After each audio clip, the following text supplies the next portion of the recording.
Bien le bonjour mesdames et messieurs et bienvenue. My name is Alex, I'm a CG and FX student based in Paris, France, and this is my first tutorial. I'm going to quickly walk you through this stylized magical puff I've made inside of Houdini, but without smoke simulation.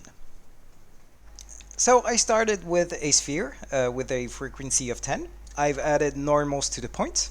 I clipped the sphere with a distance of 0.65. I've added velocity based on normals. I then noised up the velocity with a attribute noise, operation set to multiply, amplitude to 7.22, element size 0.42.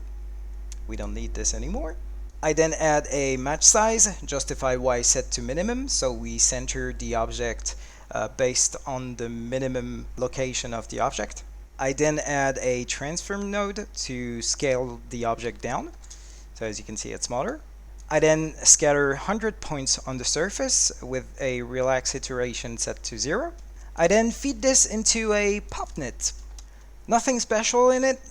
Emission type set to all points. Impulse activation is set in a way that if the frame number is bigger than 5 and smaller than 7, the simulation will be active.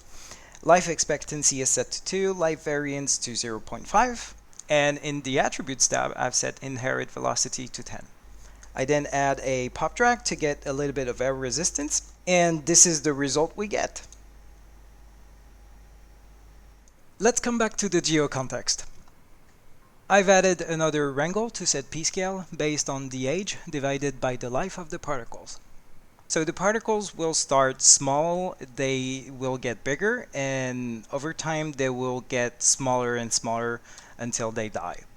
I then add an attribute randomize for the orientation of the particles. And in the option tab, don't forget to tick that option. This will ensure that the particles will keep the same orientation based on their ID and not on PTNum. And then we shape the particles, as you can see with a copy to point. So the shape of the particles is really simple. It's just a sphere with a frequency of 15 and uniform scale set to 5 and a mountain node just to get a little bit of details. Then you have the copy to point, as you can see, and if we play, we get this. Yep, and it shrinks. So as you can see, if I disable these two nodes, we just have a big, huge blob. But with the p-scale set and the orientation, we get something quite different. I then convert everything into a VDB fog, and the voxel size is set to 0.015, and it will matter for the next node, which is the cloud noise. And the cloud noise will take a little bit of time based on the value you will put in the voxel size. The smaller the value will be, the longer it will take to the cloud noise to process. Then I file cached everything. I then added a volume wrangle because I wanted to animate the density at the end when the smoke fades. Good, so we're done for the smoke. Now let's jump to the stars. So for the star, we start with a circle with a primitive type set to polygon, orientation set to ZX plane, division set to 10. We then add a group range to be able to select one of 2 points. We then add a transform with the group set to the group range, which are the points we've selected, and we scale down the points to get the star shape. We then add a poly extrude with a distance of 0.35, and don't forget to check output back, otherwise you'll have an empty face. We add a poly bevel with a distance of 0.048 and division set to 3. We then add normals. We convert the polygons into VDB. We smooth the VDB. We convert the VDB into polygons. And we add another transform to be able to center the object to the scene, just by clicking on this button. Now we're going to use that star as a shape for another particle system into another geonode. So we're back to the original system where we made the smoke. We're going to reuse all of these nodes. So sphere, normals, clip, velocity, noise velocity, match size, and transform. We're going to scatter again points on it, 15 points. We then feed this into a popnet. Same thing, super simple. The source is set to all points. Birth, same thing, active only if the frame number is bigger than 5 and smaller than 7. Life expectancy set to 2, life variance set to 1, inherent velocity set to 25, and a pop drag to be able to retain a little bit the particles into the air with the air resistance set to 0.125. And I've added a gravity node so the particles are falling back down. Now that we have our particle simulation, it's time to shape them. So we import the star object we made before, and we feed it into a copy to point.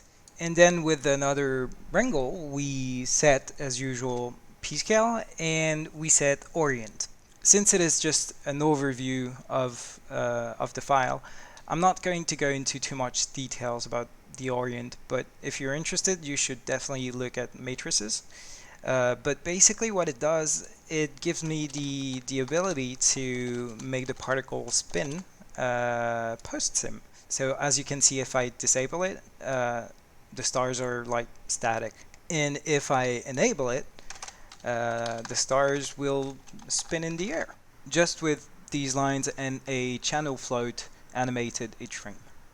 That's it with the stars, and this is what we get. Now let's take care of the shockwave. We have a circle set to polygons and ZX plane, divisions set to 50, and open arc. The uniform scale is animated from frame 5 to 15. You can put the values you want. The only thing is you want a circle opening over time. We then have a poly extrude with a distance animated from frame 5 to frame 15.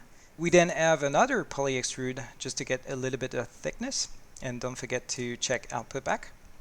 We then set normals, and then we have a switch node. And the switch node is there because if I flag the normal, as you can see, the object is staying like forever. And I wanted the shockwave to disappear at a certain point. And the switch node is set in a way that if frame number is bigger than 15, it will switch on the null, and the object will disappear. Alright, that's it guys. We're done with all the elements, and if we assemble everything, this is the result we get.